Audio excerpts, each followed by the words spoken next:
Hello, everyone, and welcome to Speak Up Sis Talk Show. This is the place where authors, especially Christian authors, have an opportunity to share their testimonies through their written work in order to inspire you to open up your mouth and share your testimony as well. I'm your host, Angel Charmaine. I'm also CEO of Speak Up Sis LLC. And I say welcome to you all tonight on this Wednesday at 8 p.m. Eastern Standard Time. We meet here every single Wednesday with a new independent or independent or self-published author, because there's a slight difference in the two, but we welcome them. The Speak Up Sis bookshelf and Speak Up Sis talk show platform were created and designed to support independent and self-published authors. It is very difficult to get our work out there and get it noticed so that people will read it and know that we've got good stuff. So this platform was created specifically with you in mind so that you can have more visibility as well as increase readers. So tonight I've got another beautiful author who's going to share with you. She's got a pretty dope book as well. And tonight we're going to be exposing it. So stick around to see exactly what that it is. So I'm going to go ahead and bring up for the night author Ivy Caldwell. Welcome into the Speak Up Sis talk show spaces. How are you doing? Good evening, Angel. I am doing wonderful. Thank you for having me on tonight. How are you? I am doing well. Thank you so much for taking time out of your schedule to come here and chop it up with me a bit. Your book is beautiful. First thing, the cover is beautiful. I don't know if it's a royal blue or if it's a magnetic blue, whatever it is, but it's beautiful. It's eye catching, and that gold in there is also wonderful. So it's a good looking cover. Thank you. Did you? I'm gonna ask because you know what? Because I can, because it's my show. Did you design it yourself, or did you No, I did not. invest in that? No, I did not. I had a vision, with the flower on it. And when I sent it to the publisher and it came back, and I was like, oh, it's beautiful. So, but I didn't do it. That's what's up. That's what's up. Well, before we get started talking about Expose It tonight and getting to know you a bit more, if you will, please just share a little bit about who is Ivy Caldwell. Most definitely. I am a wife of going on 27 years, a mother of 4 young adult men, a grandmother of 9. I am an author, certified life coach, course creator. I'm also an ordained elder, and I'm in the process of going through training to become a chaplain. So I have a lot going on in my life, and I love being busy. Wow. A chaplain, huh? That's Yes. pretty dope. Yes. So when you say chaplain, when I hear the word chaplain, I always think of military chaplain. But where exactly will you be chaplaining? Yes, yes. So there may be opportunities in hospitals, or let's say there's a disaster. A Mhm, chaplain, you can go on site when there's like a disaster area. mhm. You can go to police when there's like a police, something's going on, or the fire department. So you'll have authority to go around and pray and comfort people. Okay, that's pretty cool. Yes. That's pretty dope. All right then. So then we're going to jump right into this, and before we actually talk about expose it, I want to ask, based on what you just said, what even led you into writing a book? Well, I had no intentions of writing this book. So 2020, when the pandemic shut everything down, I was working from home. So I had this notebook where I had some children's stories. I had started it back in 2013. So I said, well, this is a perfect opportunity to pick my notebook back up. You know how we all say we're going to do something and we'll put it down and we get back to it. So I started writing the children's stories. I've written them. I haven't published any of them yet, but that's my goal. But while in prayer one morning, the Holy Spirit said, you can't skip over this. So I was like, skip over what, Lord? Your story. So I had to sit there and think, like, my story is like, what is my story? So I said, yes, okay, I will tell my story. I will write my story so that my story can help someone. So the Lord leads you into this place of sharing your story, and you end up titling that story Expose It. And what's the subtitle? Share with the people the subtitle. Let your healing process begin. Mm, Yes, when we expose is a strong, not share it, tell it, like think about it. yeah, Expose is a really, really strong word. yes, it is. Expose it, bring it out in the open, let the light shine on it, speak about it, talk about it so you can be healed. Because there are a lot of people, men, women, boys, and girls walking around who have experienced all different types of trauma, Mm-hmm. but they have yet to open up their mouths and share it. But once you open up your mouth and start talking about it, Mm-hmm. that's when your healing process can begin. Otherwise, it's just sitting there. It's in your mind. Right. It's eating at you, depending on what type of trauma it is. And that's how you get your authority and voice back, by speaking about it. Right. Got you. That's what we're all about here with Speak Up Sis. Revelations 12 and 11, right? We triumph Yeah, him being the enemy, all yeah, of his tricks and schemes, guilt, shame, self-condemnation, low self-esteem, all of that, right? We yeah. triumph that via the blood of the Lamb and the word of our testimonies. And we don't love our lives to the death. Amen. We Amen. don't take it to the grave. Yeah, right. The word of your testimony. That's right. Yes. Right. Yes. Lord. So we all for exposing, telling, sharing up in this place. I'm going to ask you, what is your story? What is my story? Mhm. It was my ninth birthday. Um, I woke up excited, wondering, what type of gifts I would get. Would I get a cake? Who was coming over to celebrate with me? And then I get this phone call. And on the other end of the phone, the voice says, I have a surprise for you. So as the day goes on, I make my way over to my mother's boyfriend's house. I was alone. I remember going up the stairs because he lived on the upper level. And when I got into the apartment, I sat on the couch. And the next thing I know, he's there trying to unbutton my blouse. And I tried to push his hand away, but no matter what I did on that day, his mind was already set up to do what he had intended to do. So he lifted me up, put me on the bed, he molested me, put me back on the couch, but I couldn't wait to get out of there that day. And he sent me on my way with a $1 bill and a box of crackers. That is my personal testimony. And in my book, I am sharing how we have to expose those things that we have experienced in life. And I'm giving you some tools and tips of how to expose them, how to be healed from them. And also, forgiveness is a part of your healing journey. A lot of people say, I can't forgive them. I can't forgive them. But you give that person control over you. Why do I say that?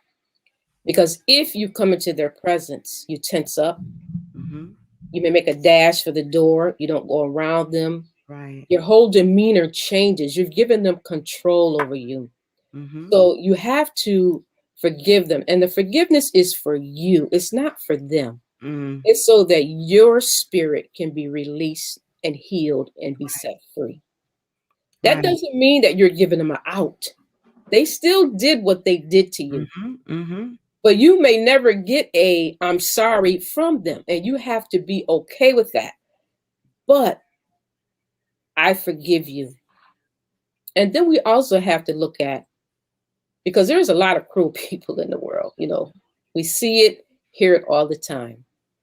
What could have possibly happened to this person to make them turn out to be like this. We only internalize, what they did to me. Yes, they were wrong. But what in the world happened in their lives to make them turn out like that? I think that's a question that a lot of people don't want to ask, because when something happens to us or when someone does something to us, then it becomes about us, right? And honestly, I think most people say, I don't care. Yeah. I Yeah. don't care Right. what They hurt me. happened They to did them. this. Yeah. Yeah. Exactly. And that's just being honest. I think Yeah. if I'm honest and transparent about it, the vast majority of people who've been hurt, especially in this kind of way, Mm-hmm. don't want to hear about your trauma. And we share that piece of that type of trauma. I'm also a survivor of childhood sexual abuse. And I, like you, have been on a healing journey for a while. And I've gotten to a place where I have been able to forgive and to move on in order to be able to help other people to do the same. However, um, I can understand being in that place of going, I don't want to hear about what you're saying, because I've been hurt and I don't hurt other people. Yeah. Yeah. So that saying, hurt people, I Mm-hmm. don't rock with that all the time, because a lot of times hurt people try their best to not hurt Yeah. other people. Yeah.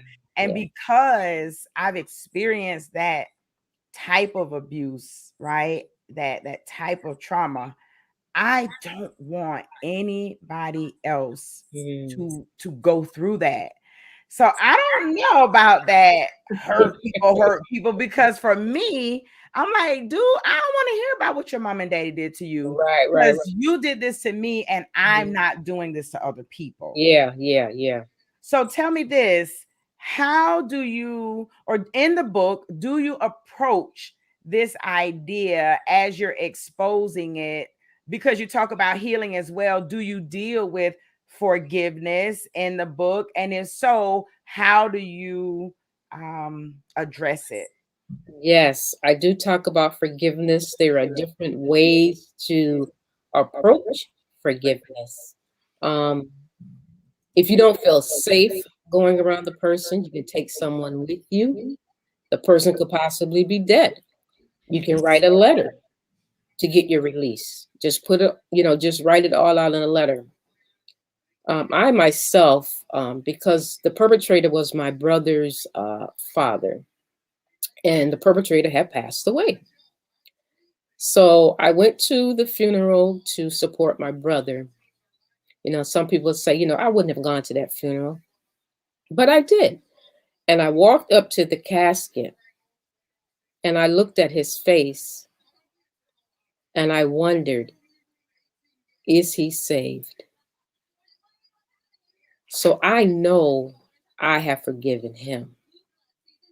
Someone else might have been said I would have been trying to hit them or curse them out, but the man is dead.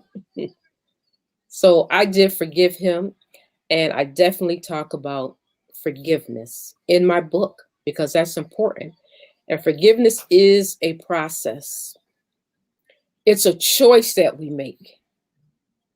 It's like you make the choice, you intentionally make the choice to forgive, but the sting may still be there. It will take time for that sting of the offense to go away.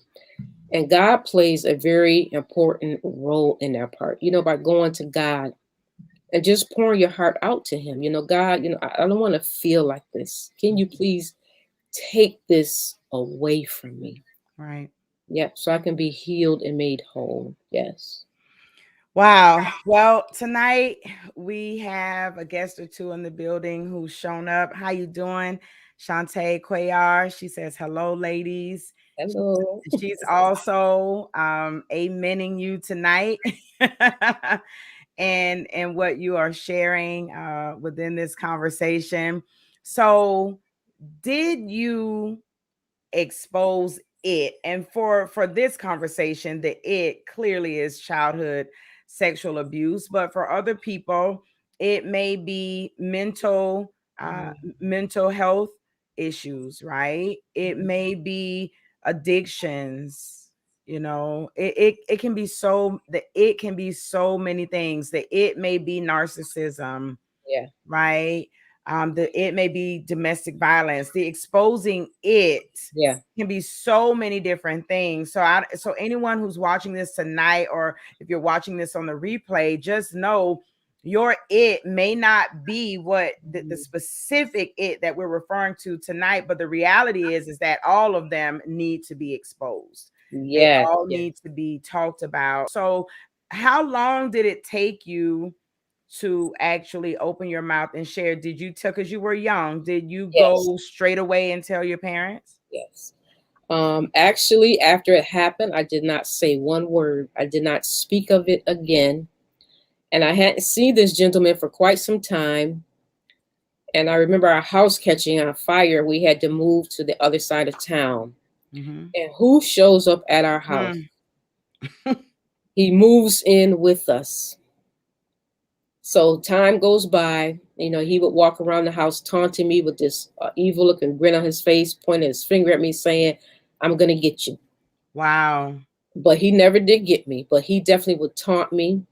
Mm-hmm. And one day, my mom asked me, "Why don't you like him?" Mm. So now I'm 10. I'm thinking, oh boy, this is my out. Mm-hmm. So I tell my mom exactly what happens to me. And she looks at me and she says, "Girl, ain't nothing happened to you. Must have been something you saw on TV." So that day shut my voice even more. I wasn't expecting that. I Yeah, wasn't, although I know that happens. I'm watching you, I'm listening to you, I'm paying attention to your demeanor and yeah. all of that. I'm very observant, and I just knew that you were going to say, I felt it took my breath away just now. I'm being so uh, honest with you. It took my breath just now because I was expecting the next thing to yeah, be, that she believed me.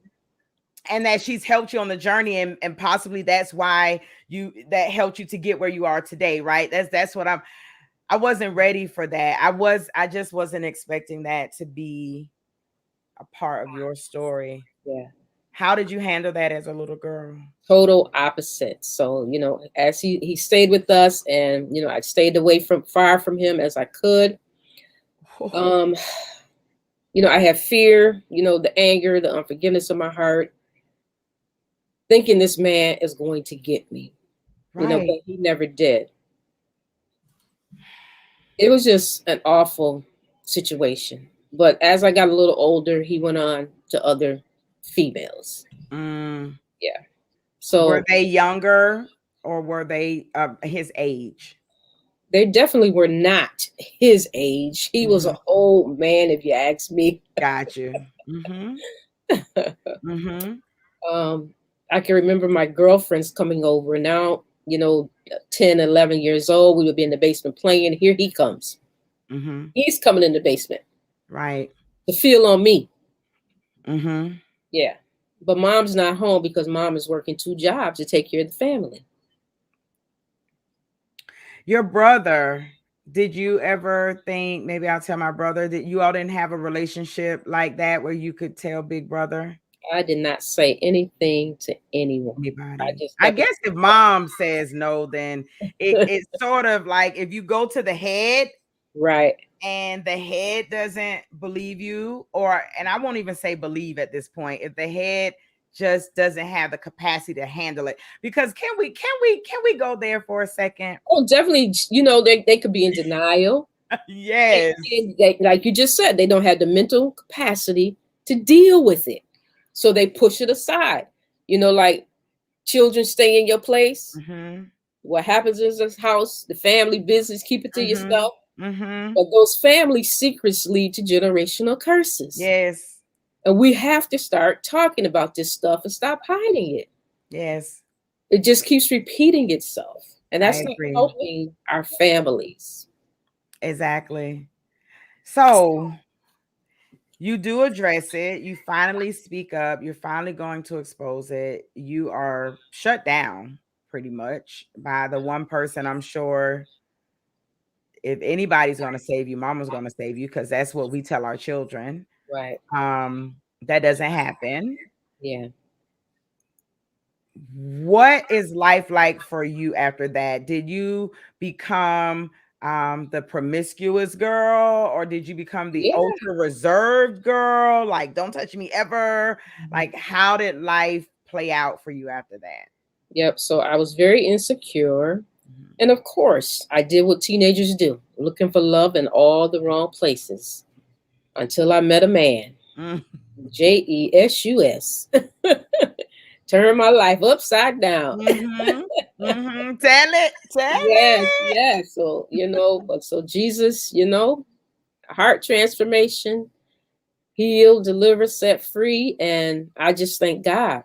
Mhm. But I will share, I did go back to my mom, because all through the years I would tell people I was molested, but I never went into details Right. until 2020. Tw- That's last year. Right. I'm talking about like details of what actually happened. So, Wow. but I went to my mom. So the first time she didn't believe me. Mhm. The second time I went to her, she's like, "Well, I did the best I could. See, that's that thing. I was trying to take care of the kids. Mhm. Time, I still didn't like that answer. So time went by. I went back to her again. I was like, Ma, we got to talk about this. Mhm.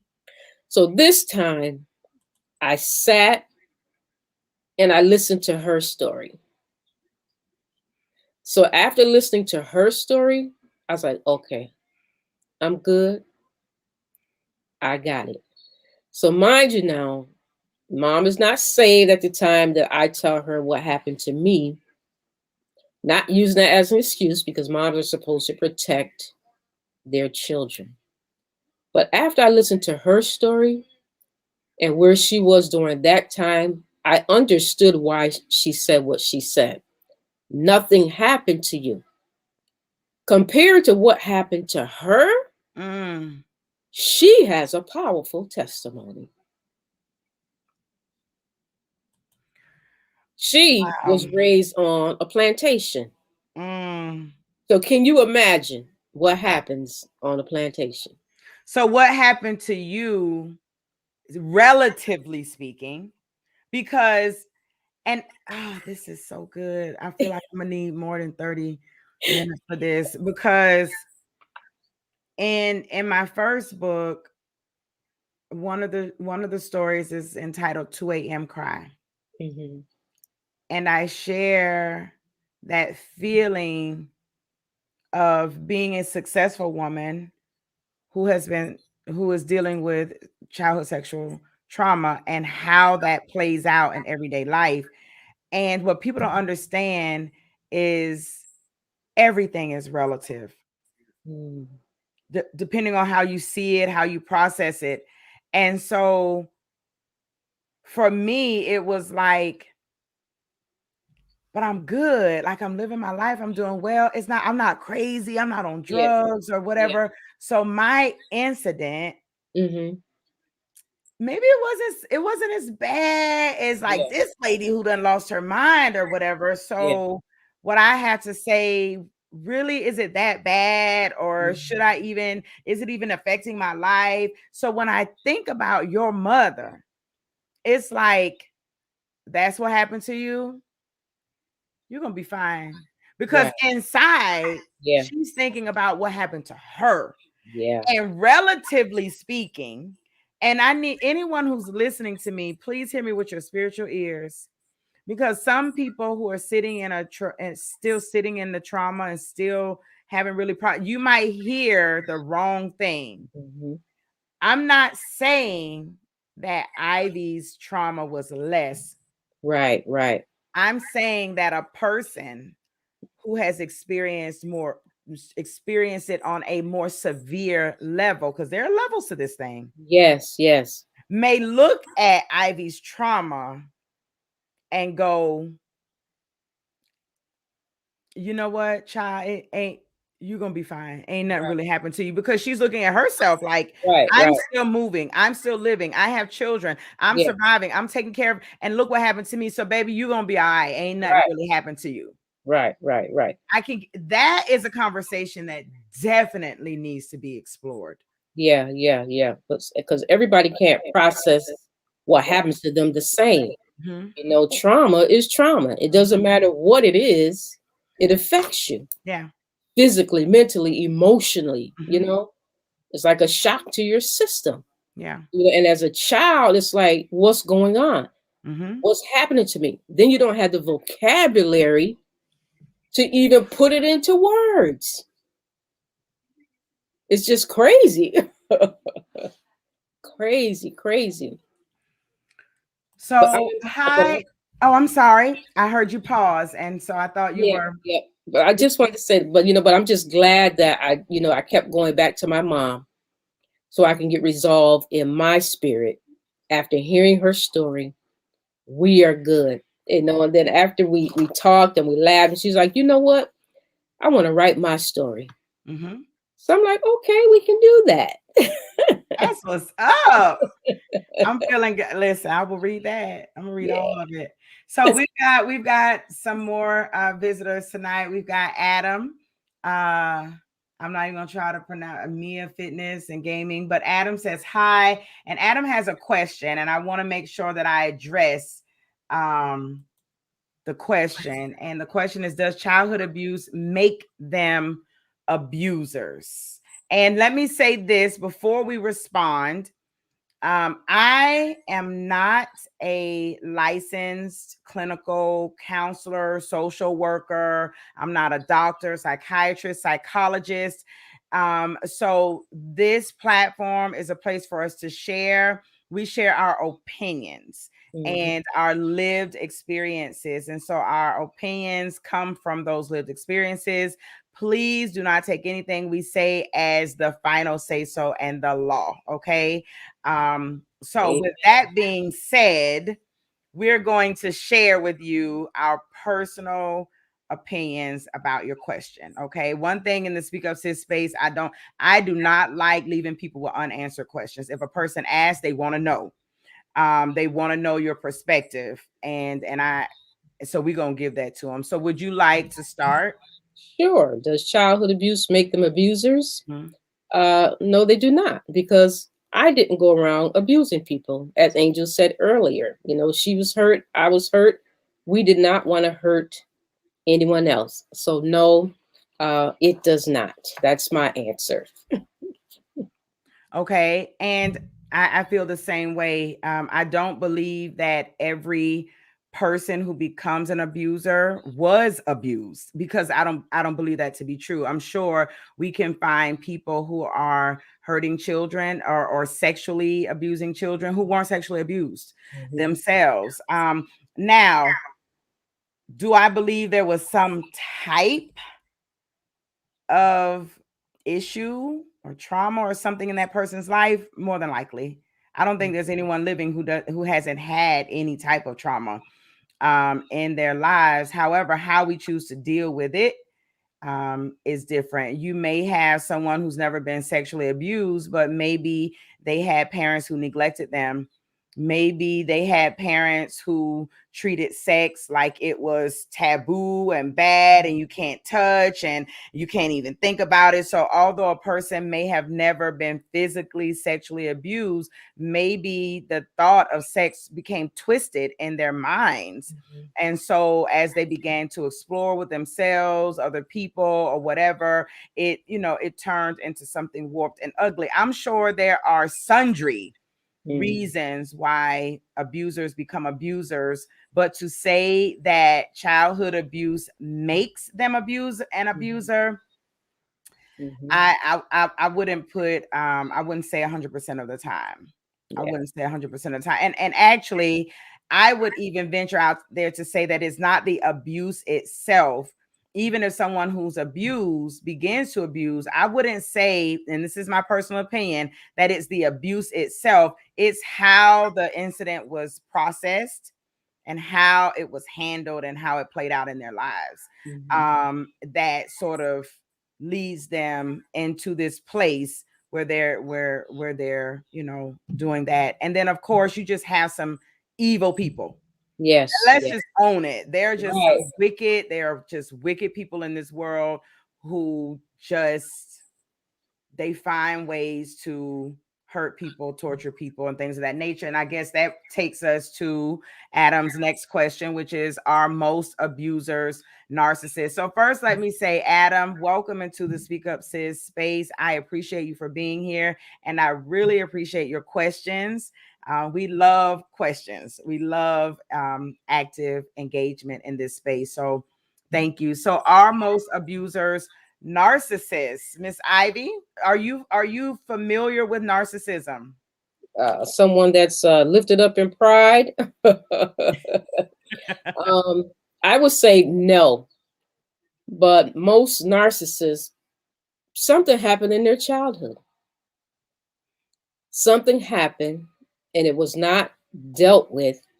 So therefore now they're just lifted up in pride, basically. Gotcha. So here again, I'm not well versed in narcissism. From what I do understand about it, it when we talk about true narcissism, because we call everybody narcissist, but I believe all of us have some narcissistic tendencies, but that doesn't necessarily make you a narcissist, right? But when we talk about true blue narcissism and you are diagnosed, this person is a diagnosed narcissist, right? I think it's important for us to understand that that is also a mental health issue. Mhm. And the sad thing about narcissism is I don't think they can tell you specifically where that comes from, but like you said, I'm sure there was some event at some point somewhere that even the person isn't willing to put their finger on Mhm. to Mhm. deal with it. But one thing I do know is that narcissists abuse people, Mhm. but they're not all sexual abuse. Right, right. They're Yeah, not. And many of them may not even be abusers of children, but they abuse people right. mentally, psychologically, emotionally, right? Socially. Narcissists, almost by very definition, are gonna be abusers in some capacity, right? But are all childhood sexual abuse offenders or predators, are they all narcissistic? I personally I would say no. But I'm sure that there are some. Again, we are not counselors, doctors, researchers. So, but that's our those are our opinions, and we sticking by them. Amen. Amen. But thank you for the questions. I appreciate you. Hi, Quincy. It's good to see you in the building. Thank you for joining us tonight. Tonight, we are talking to author Ivy Caldwell, and we are discussing her book, Expose It. And tonight, we are having a conversation about what that it in her book is referring to. And we're talking a bit about um, getting to the point of exposing, what that looks like, what happens when you expose, and how you get beyond that place. Because sometimes when we step out there and we tell it, it's not received the Mhm. way we want it to be received, the way we need it to be received, and yet the healing process still has to take place. So Yes. I'm grateful and I'm thankful that you and your mom have gotten to a place where you're both in a healing process, and you're both talking and being honest, transparent, and vulnerable with one another. What do you hope to accomplish with this particular book, and who's your target audience? Is it people who've been abused? Is it more for people who are abusing? And so have you thought about that in terms of who your target audience is, your target reader? Yes, my target audience is a very hard audience to get to because there's this fear. associated with sharing what you have been through. They don't want to go back and revisit the trauma.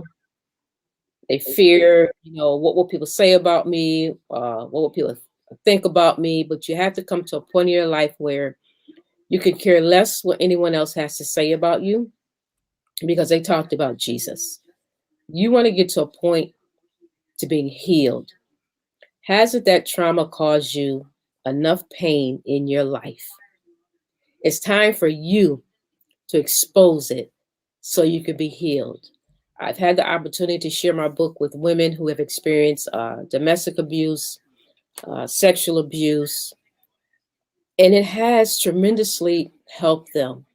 I launched a course this year where I have just 5 steps to get you started on your emotional healing journey. Those 5 steps, can we find them in the book? No, ma'am. Oh, they came after the book. After the book. But we can get prepped on them. We can read the book.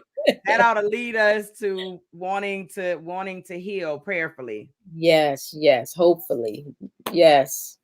That's what's up. That's what's up. Listen, I'm grateful for your life, for your testimony, for the book. I'm so happy for the reconciliation. Let me tell you, and Shantae, um, she posted a question. It said, or comment, excuse me. She said sometimes the moms are consumed with survival mode themselves. They are oblivious to other things going on around them and inadvertently affects those around you. So I'm glad she said that. And as I say, I bless God for the reconciliation and restoration of the relationship between you and your mom.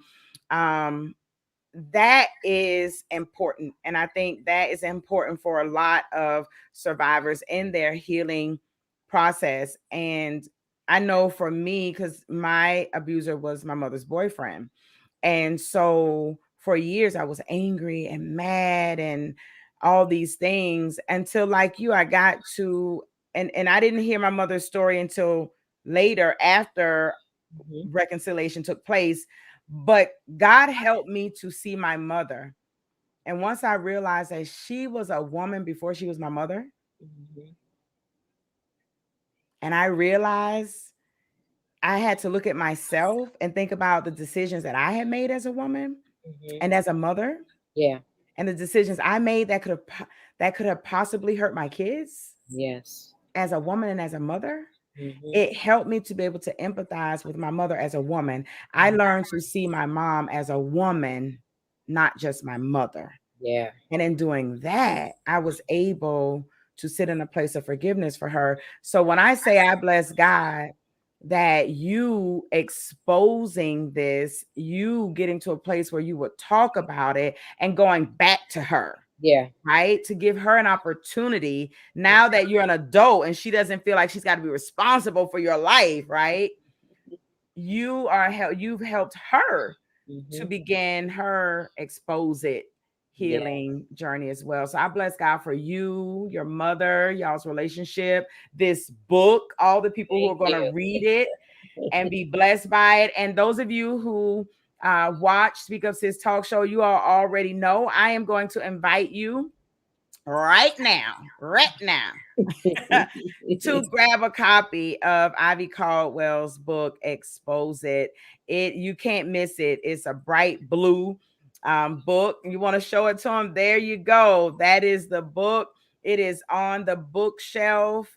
I believe it's in the nonfiction Yes. section of the bookshelf. Please support this independent self-published author and purchase her book. If you don't feel like it's a topic for you, I know, listen, the statistics say, and this is an older statistic, but about 80%, I'm sure it's higher than that, but about Mm. 80% of all women will at some point in their lives experience some type of sexual traumatic event. Yeah. So if you don't need the book, I can almost guarantee you there is a person in your life, someone that you know who does need it. So grab the book and gift it. Yes. If you want to do that as well. And you can go to speakupsis.com/bookshelf. And again, for those of you who are new to the platform, welcome. Thank you for joining us tonight. And please know that when you go to the bookshelf and you grab a book, Angel, my platform, my employees, no one gets any monies from the sales of these books. The authors give us the direct links to where they would like to drive their traffic, and so Ms. Caldwell will receive all of the profits for the books, the book. So please don't think that if you go to Speak Up Sis bookshelf that somehow she's not going to get all of the profits. She will. I don't get any of it. Okay. It's just a way to help bring her book off the huge Amazon, out of the Amazon, right? And bring it into a niche audience, where you have more easily, it's easily accessible to you. All right. So before we leave tonight, first let me say this has been an amazing conversation. I'm just watching you. You just have such a peaceful disposition, and it's calming, which is kind of the antithesis of I got like this type of energy, and you are just as calm and peaceful, and I love it, and I appreciate you for being in the space and bringing your testimony, your book, your wisdom into the space. Would you like to leave the people with something good before we leave? Yes. Expose your truth so you can be healed. Mm. Don't worry about the naysayers. You go and do what you have to do for you so you can be healed. That's Amen. what's up. Amen. And with that, everyone, I want to say thank you all for joining us tonight for Speak Up Sis Talk Show. Make sure you visit us online at speakupsis.com/bookshelf. You can take a look at the different books. You can find Expose It there. You will also be able to find all of the interviews, the previous interviews, as well as this one, located on Speak Up Sis Bookshelf as well. You can also follow us on Instagram at Speak Up Sis Bookshelf. We're on Facebook at Speak Up Sis Bookshelf. And please, if you are watching YouTube, click the subscribe button as well as the notification bell. We're here every Wednesday night at 8 p.m. Eastern Standard Time. So please come back and join us next week. Thank you, Ivy. It Thank was you for a having pleasure, me. and I will see you soon. All right. Thank you. Bye Good bye. night. Good night, everyone.